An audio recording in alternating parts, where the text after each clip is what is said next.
This is Cerebral Cinema. Movies of the mind. Time now for Rocky Jordan.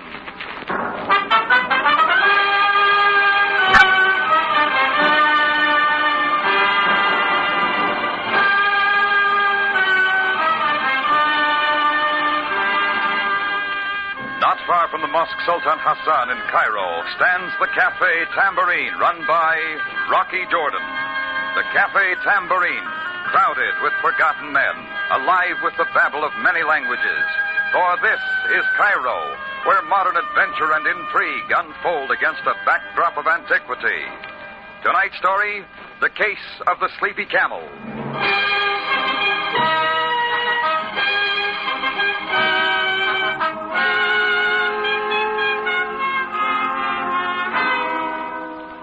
I was standing at the back end of the bar in my Cafe Tambourine during a lull after the lunch hour. A group of tourists lingered at a nearby table, their dragoman holding them spellbound with the usual double talk, his jaws flapping like a Bruce in the comp scene.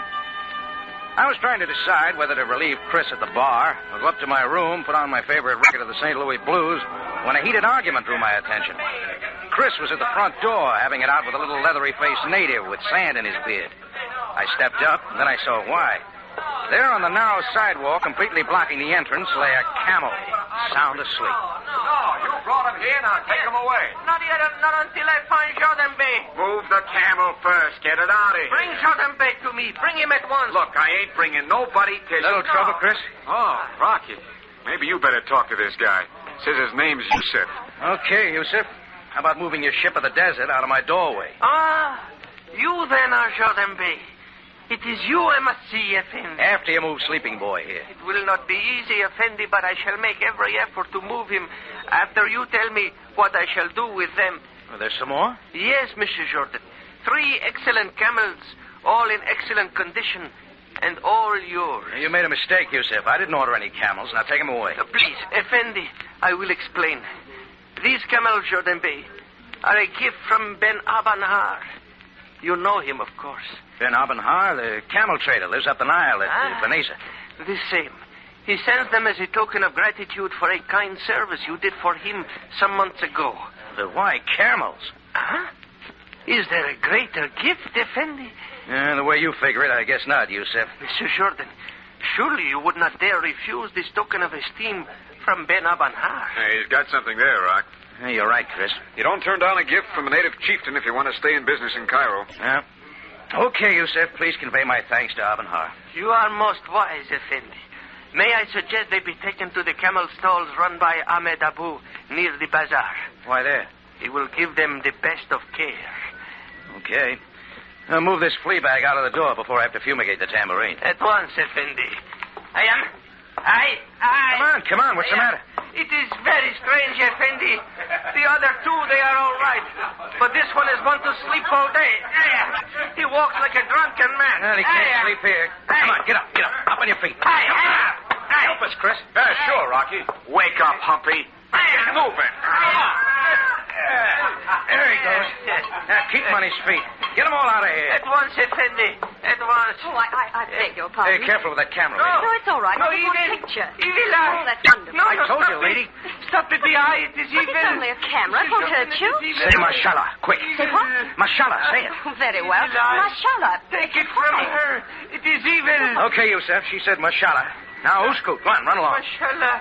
I can't imagine. Some fellows are waiting at the bar, Chris. Okay, I'll get him, Rosh. Mr. Jordan, Yes? I'm afraid I was a trifle stupid. Don't think nothing of it. You're new in Cairo, aren't you? Yes, just one of the tourists. Well, it's a lot cooler inside. Oh, thank you. The natives around here are a little touchy about having their pictures taken. But why mashallah? It means Allah be praised, something like that. Oh. Wards off the evil eye. Oh, so that's it. I'm learning something every day. You're an American, aren't you? Yep, St. Louis. I heard that funny little fellow say the camels were yours. What will you do with them? Well, they say camel milk goes good with brandy. I shouldn't have asked.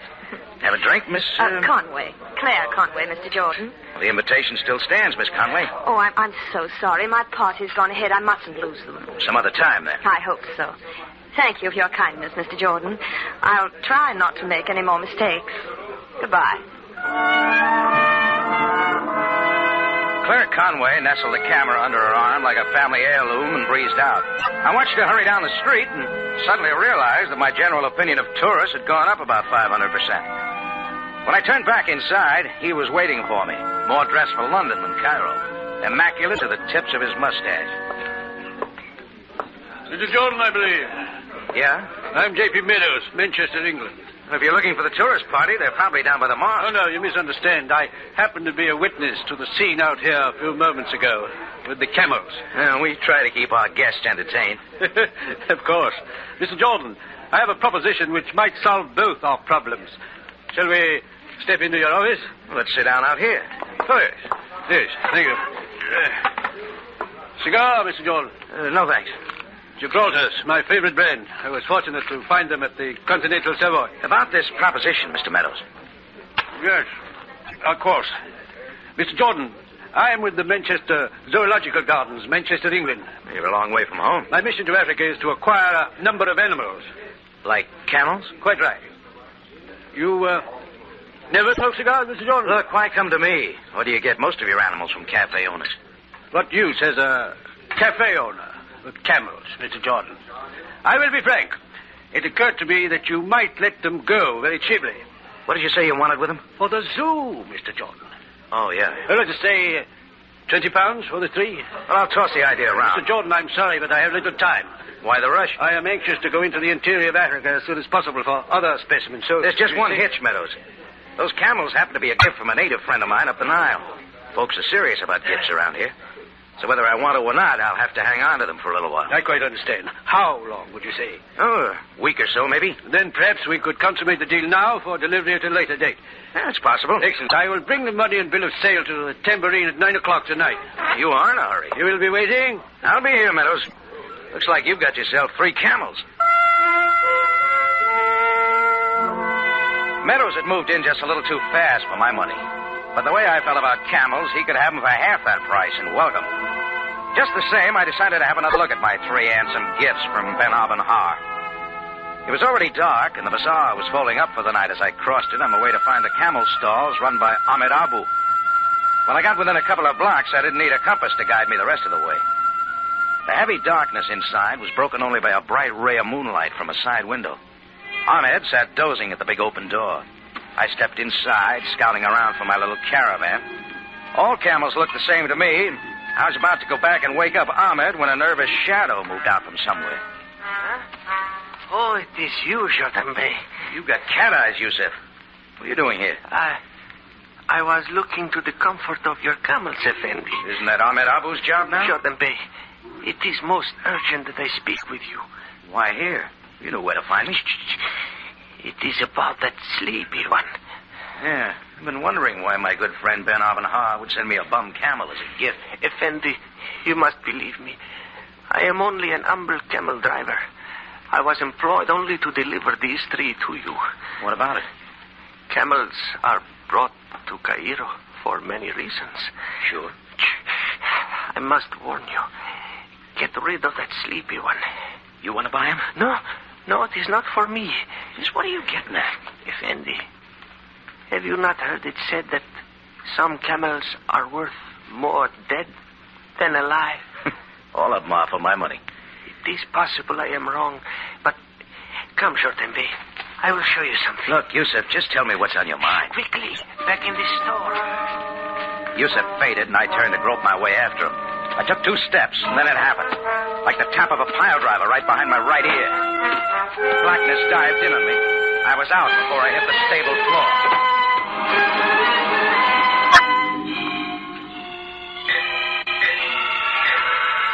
Assorted hammers were working on my head when I finally sat up. I tested my legs, ready for more trouble. Except for the grunts of a camel or 2, there was no sound. But I had the feeling that someone was staring at me. He was, only he couldn't see me. Propped up against a post there in the ray of moonlight sat the little camel driver, Yusuf. A knife in his back.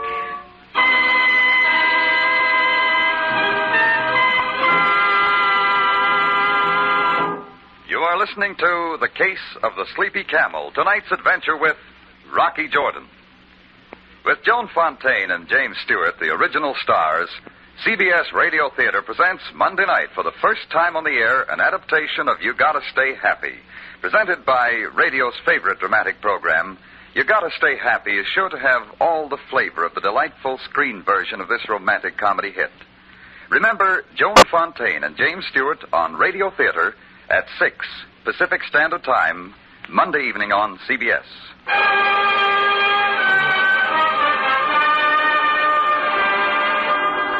And now we take you back to Cairo and tonight's adventure with Rocky Jordan, the case of the Sleepy Camel.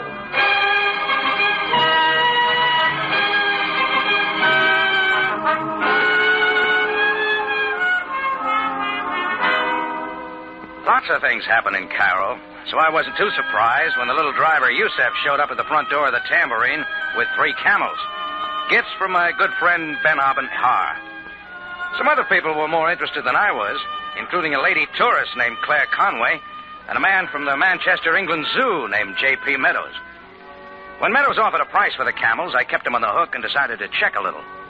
When I went to the camel stalls to have a last look at my 3 pets, Yusef was there. In quick order, I stopped a sap over the right ear, and Yusef stopped a knife. It didn't take Sam Savaya of the Cairo police long to move in. Jordan, what are you doing here? You mind taking that flashlight out of my eye, Sam? Jordan, you are hurt. What happened to you? I can't tell you. I wasn't looking. Obviously, a blunt instrument was used. You're improving, Sam. How about swinging your light over to little Yusef? There. Oh, so this is the victim. And draw your own conclusions. He can't answer questions. So I see. What brought you here, Sam? A murder was reported by Ahmed Abu, the keeper of these stalls, I believe. Jordan, who did you say this was? His name was Yusef, camel driver. And what is your connection with this affair? That's what I'm wondering, Sam. Yusef delivered these 3 camels to me this afternoon. Camels? To you, Jordan? They're a gift from a friend. Just dropped down here to have a look at them. Very conveniently, I would say. Now, look, Sam, you can't think I knifed Yusef. No, certainly not. Besides, we have the man who did. Who? A man who calls himself Kavak. He was waiting for us at the front door. He confessed to the killing. Just like that? He says it was self-defense. I always like to meet guys who sap me in dark places. Think it can be arranged, Sam? Of course, Jordan. He was taken to headquarters. Let's go. At once. And let us hope that you can learn more from him than we did. By this time, the excitement in the stables had all the camels on their feet, except one of mine, who slept peacefully through it all. Sam instructed one of his boys to take care of Yusef, and we went down to headquarters. Sam had the prisoner named Kavak brought to his office. Kavak didn't need a 3rd degree. Why you ask me again?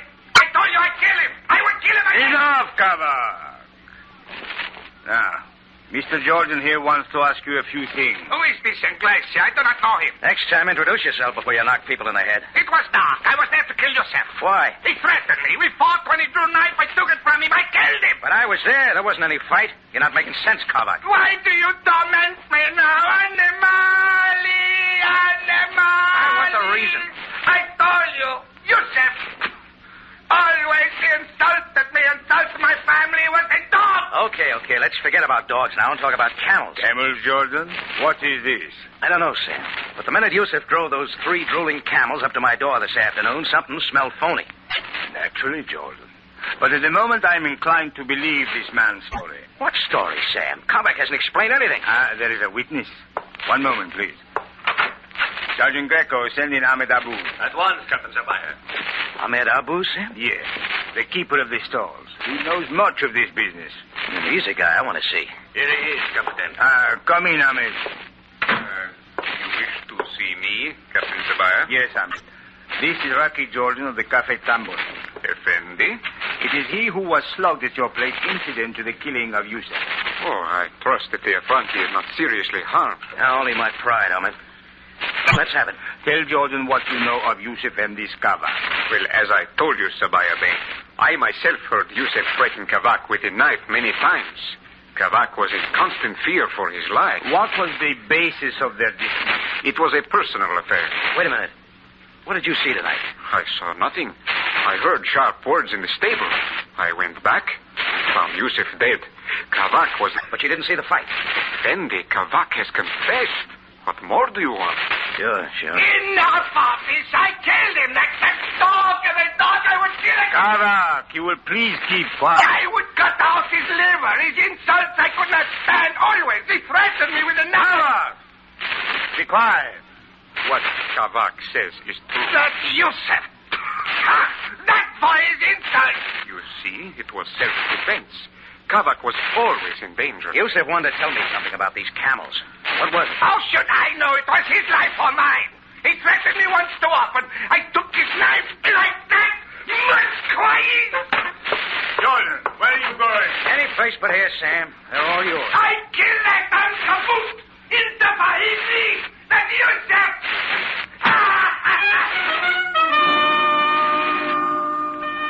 Getting any more sense out of those two banshees was like getting a statement from the Sphinx. Besides, their act was too pat. I was sure now those camels held the answer. Yusuf wanted to tell me, so now he was dead. A certain Mr. Meadows was a bit too anxious to get my camels. Then I remembered my date with him at the tambourine. I found him waiting in my office, seated behind my desk. He was unwrapping another cigar. Mr. Jordan, there you are. I see I'm not too late, Meadows. Think nothing of it. I didn't want to rush you, Mr. Jordan. You didn't. I was delayed by a blackjack. The fact of it is, I was a little later myself, but no matter. You been busy, too? Somewhat. Well, let's get on with it. I have the money here, £20. I believe that was the figure. Yeah. Now, I believe this bill of sale is in order. You will note that it is made out to the Manchester Zoo. Everything's in order, is it? Good. Oh, a pen, of course. You may use mine. Well, Mr. Meadows, got a change of heart. I beg your pardon. No sale. Perhaps I was a little unfair in my offer. Very well. Let's make it £30. Not selling. But why not, Mr. Jordan? Well, let's just say I like camels. You have had a change of heart. Look, Meadows, why don't you tell me exactly where you want my camels? I thought I had explained. I am purchaser for the zoological gardens of the city of Manchester. The real reason. Mr. Jordan, your attitude is most strange. You get that way every time I'm found with a dead body. And when people start slapping me around. I'm sure I don't know what you're talking about. Your cigar just went out. Mr. Jordan, I believe I explained to you that my time is limited. No, it's limited. Yeah. £40. That is my last offer. Go down to the auction tomorrow. You can pick up a dozen for that price. As you wish, Mr. Jordan. You may contact me when you change your mind. Think I will? It is possible. Perhaps very soon. Camels are not for you, Mr. Jordan. Especially the ones you want? You'll find me at the King George Hotel. I'll be waiting. Meadows turned and moved out without stopping to light up. I was getting sore about a lot of things. One of them was Ben Har, who had dumped those flea-bitten camels in my lap. I'd taken a trip up the Nile to his place about a year before. I got the impression he was a pretty nice guy. I don't like to see my hunches go wrong. I picked up a phone directory and ran down the classified till I found a familiar name, Joe Archimedes, the auctioneer who operated down at the Camel Mart. He might help me.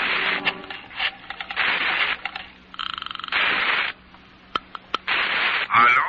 Hello, Archie. It's Rocky Jordan. Rocky, I am honored. You want to auction off your cafe tambourine? No, I wouldn't bring much. I'm the best auctioneer in Cairo. I can get money for anything. Say, you know a camel trader named Ben Har? Sure, Rocky. Send me many fine camels to auction. I get it the finest price, much more than ever would. Yeah, I'll bet.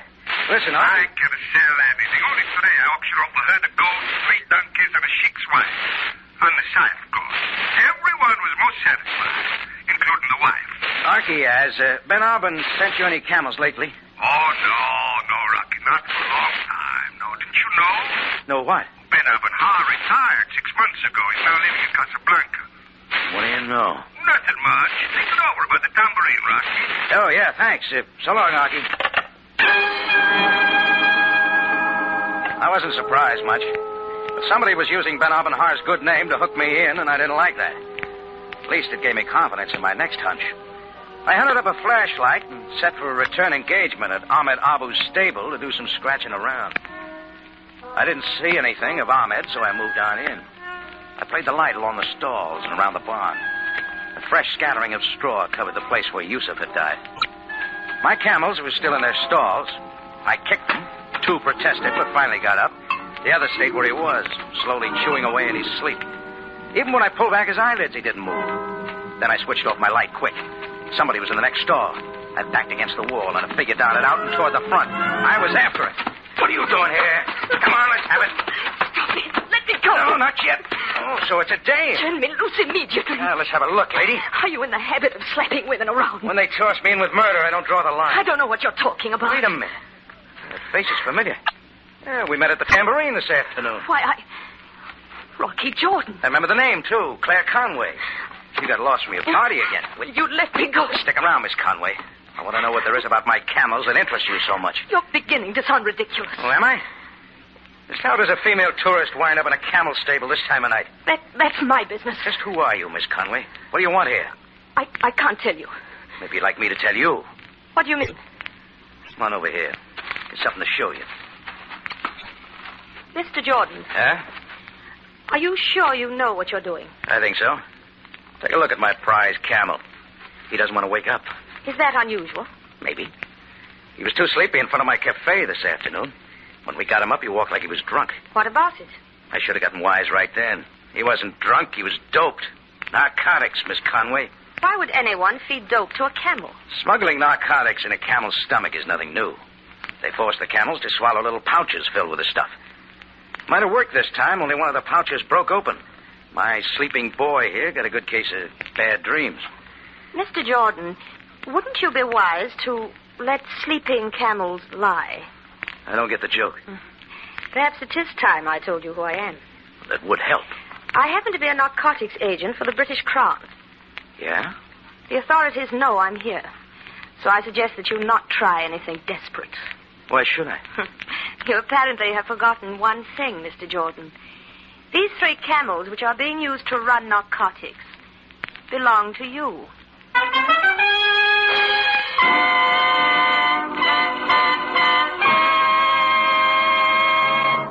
You are listening to The Case of the Sleepy Camel, tonight's adventure with Rocky Jordan. Following You Gotta Stay Happy with Joan Fontaine and James Stewart on Monday night's Radio Theater, you'll want to stay tuned for some of the best comedy on the air, My Friend Irma. No, you won't find Irma a bit smarter when you hear her Monday night at 7, but you will find that she's every bit as funny. Yes, there are those who call her hilarious. So if you want to laugh, hear My Friend Irma following Radio Theater Monday night at 7.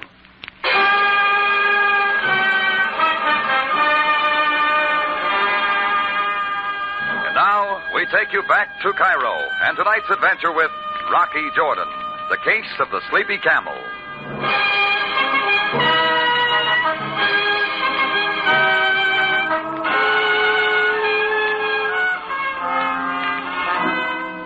They say camels are dumb animals, but they can get you into lots of trouble.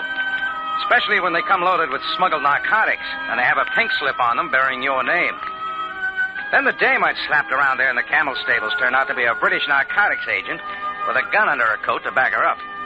Well, I've been in Cairo long enough for them to know I don't run this stuff, and I let her know. But British dames take a lot of coaxing, so I started to bring her up to date.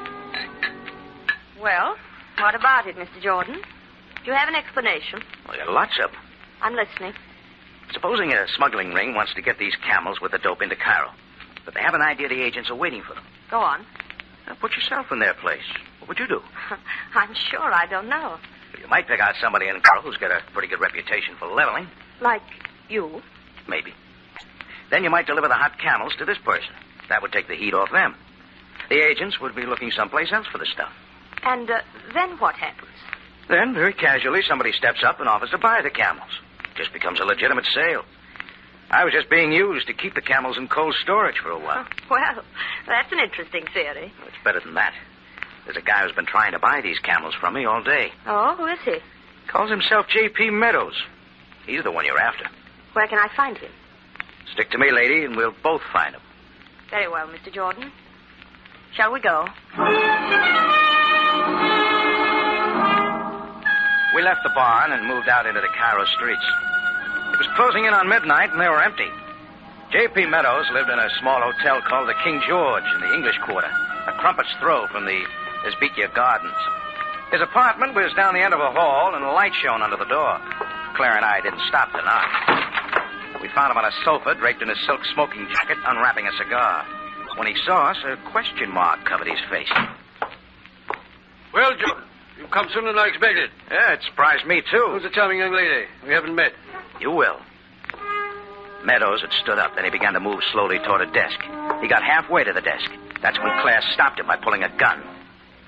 My name's Claire Conway. We've been just missing each other for some time now. Yes, we have. So you're the man from the Manchester Zoo who is in Cairo to buy camels. Well, at least that's what I told Jordan. Don't blame him if he believed me. I'm such a good liar. He didn't. Then I'm not the liar I thought I was. Apparently not. Who did you tell him you were, Miss Conway? A British narcotics officer. Yeah. Is she a good liar, Jordan? No better than you. It figures you're the narcotics officer, and she's the one who was supposed to collect the shipment of stuff. And how did you arrive at that, Mr. Jordan? Ahmed Abu, the stable owner who knows Kavak killed Yusuf because he got wise, tried to get him off on a self-defense angle. And what does that prove? Nothing. But it tells me Ahmed's a phony. And so are you, because you're working together. You see, he's been following us ever since we left the bar to make sure I didn't try to relieve you of your gun. Well, let's make it a foursome, lady. Let's call him in. Why not? Come in, Ahmed. I am here, Miss Conway.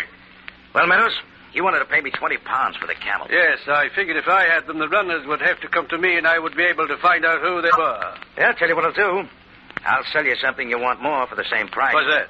Miss Conway. You forget, old man, she's got the gun. Half price, then. Well, that's a very tempting offer. All right, chatterboxes, your fun's over. Now, both of you over to the wall. Ahmed, if necessary, use your knife. I am never without it. Now, you've got a choice. From my gun or from Ahmed's knife. I don't think you ought to kill us, Claire. Ahmed might object. Ahmed does not object, Effendi. Oh, I just thought you might. You see, Buster, if she knocks us off, she's got to do the same to you. Huh? Don't listen to him, Ahmed. It figures you may do a little talking at the wrong time. He's trying hard, Ahmed. Don't fall for it. Just give it a little think, Buster. It's a lot safer for her if you're dead. Shut up, Jordan. Shut up. Perhaps it would be wiser, Miss Conway, if I held your gun. Don't be a fool, Ahmed. Give it to me, Miss Conway. Ahmed. All right, I'll give it to you. She threw 3 slugs at Ahmed's middle, and he twisted up like a piece of wet newspaper. Then he straightened and stumbled forward. He made a grab for Claire, and her finger worked again. That's all that was needed. Both Meadows and I moved, and it turned out to be a football practice with Claire, the dummy. There was a lot of noise for a while, and her language got real colorful. When it was over, Ahmed was hugging the floor. Meadows was doing likewise to her gun, and I ended up with Claire. It was a nice arrangement. Let me go. Let me go, Jordan. All right, Rocky. I've got her covered. Well, I suppose you two are quite proud of yourselves. 2 big men against 1 woman. Yeah, that's Cairo, lady. Shortage of good-looking dames. Then why are we working against each other? We go awfully well together, Rocky. Sorry, baby. You're already dated. With homicide.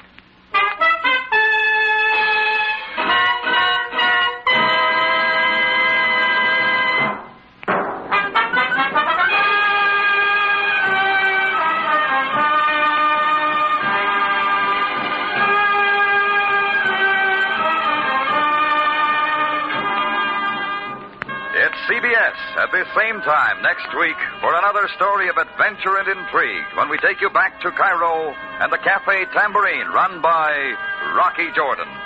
Jack Moyles plays the title role. Tonight's script by Gomer Cool and Larry Roman was based on a story by Andrew Battar, TWA flyer and writer of Cairo, Egypt. Rocky Jordan is produced and directed by Cliff Howell with original music by Milton Charles.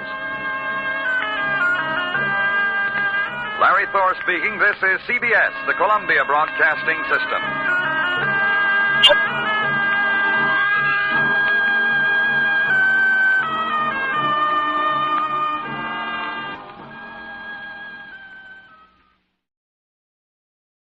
Cerebral Cinema hopes you have enjoyed this movie of the mind.